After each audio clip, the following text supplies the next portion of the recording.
Hey everybody, thank you for joining me. So on my other channel a while back I started painting up figures from the Heroquest game system. Now this is the revamped one, it's not the original one. I did used to have the original one, but I gave it away to a family member. So when I found out that it was there was a Kickstarter to bring it back, I jumped at the chance. The figures I don't think are quite as good. They're a different plastic, so they're a bit softer in detail. So what happened was I managed to paint up some figures from this box, so I'll just show you those now. So what you can see here in the middle is 8 figures, and those are from the actual Witch Lord quest pack. But I've got another add-on box which included another 2 zombies and another 2 mummies. So I incorporated those whilst I was painting the others. So what I'm going to do this time round, I will show you the figures that were left from that Witch Lord quest pack. So on the right hand side you can see 8 figures that are identical. Those are from the Witch Lord quest pack. The other 4 figures on the left hand side are again from another add-on pack. So I might as well do all the skeletons at the same time, because I think they're practically identical apart from the shape and pose of the sides. So that's what this video is all about, getting these painted up. So I will keep it as one video, so the next time you see these there will have been some progress. So a bit of an update. First of all, I washed the figures in some warm water and a drop of washing up liquid, because I think there is release agent on the figures, that's why they were shiny. Once they'd soaked for a while, I obviously got them out and patted them dry and then let them dry overnight, and they were much more matte, so I think there was something on them. And I think I recall doing that for the zombies and the mummies as well. So then I sprayed all of them matte black from Colour Forge. And then I went in with a hairy stick with AK's black, just to make sure I'd got all the nooks and crannies where the spray can hadn't reached. Then I did a heavy dry brush of Shapty Bone from Games Workshop on all 12 of them, is it, or 10? And then I gave them a wash of Reikland Flesh Shade. Once that was dry, I gave them a softer dry brush of a Shapty Bone, just to hit the highlights and not overdo it too much and lose the effect with the Reikland Flesh Shade.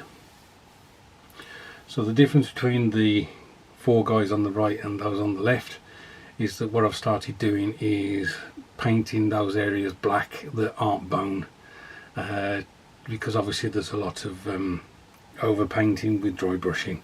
So I just need to tidy up the furs, the metals.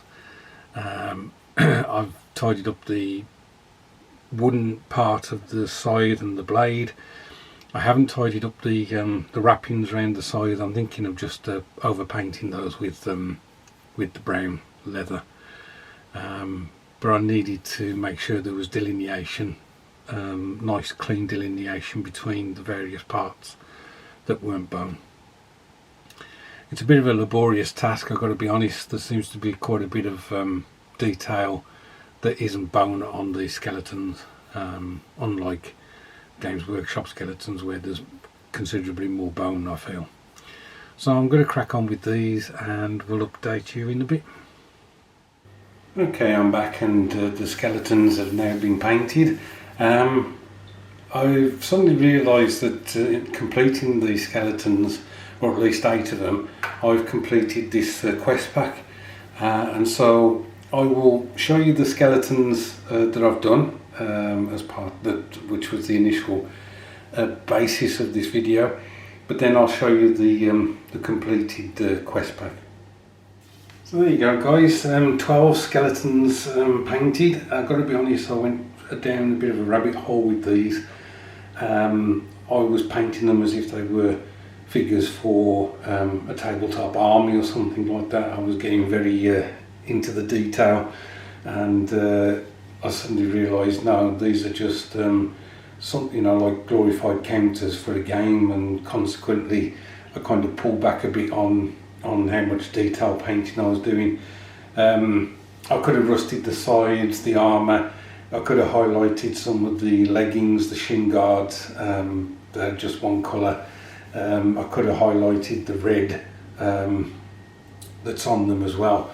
But as I say, at the end of the day, they've just got to look, you know, reasonable to move around the board. So yeah. So I did the 12 skeletons. Only 8 are required for the quest pack. I also did the 2 doors that were in the quest pack. So that was a total of 14 figures altogether, which will be very good for my miniature golf painting tournament. So yeah. Anyway, I shall get all the figures that go in the quest pack, so we can see that it is all complete. So here are all the miniatures that were in that quest pack. As I say, 4 mummies, 4 zombies, 8 skeletons and 2 doors. I quite enjoyed doing the doors, which I did whilst I was doing the skeletons. They were just something that was a bit different to paint up, and enjoyable. So I think I'm going to try and get the other quest packs done, and the main hero quest box, paint up all the figures, and then I can show you those as individual videos as well. Anyway guys, I'm going to leave it at that. Thanks ever so much for watching. I do appreciate it. I hope your week is going well. Look after yourselves, and I'll catch up with you soon.